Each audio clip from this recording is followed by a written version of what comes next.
Bjanka in Keli živite v mladinskem domu Malči Beličeve v Ljubljani in spadate v prvo skupino. To je le ena izmed 6 skupin v domu, ki se v praznikih pripravlja na poseben obisk. Danes bojo prišli botri na obisk in smo jim pripravili manjšo pogostitev, pa da se bojo malo posladkali. Pripravili smo jim darila, ki smo jih dejansko naredili sami, s pomočjo vzgojiteljic. Tako angelčki so, imajo take lepe lase, pa še ena vrečka sivke.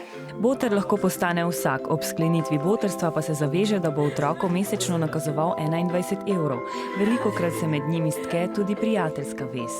Z botrom se zelo razumem, da smo šli tako od Moluna park v živalski vrt. Dostkrat gre tako ven na pijačo semen, da sve si tudi podobne, tako da to je dosti dobro, ne. Včasih pride za praznike, pa nam prinese darila.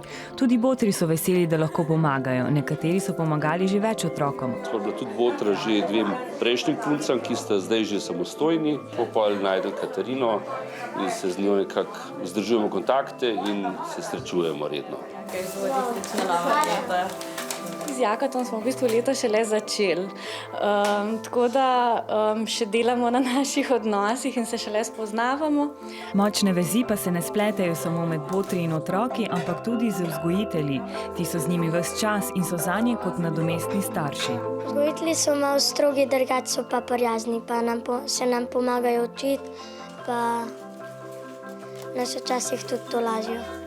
Da potolažite ali razveselite svoje drage, pa lahko izkoristite tudi praznike, ko je tako časa kot ljubezni v zraku malce več.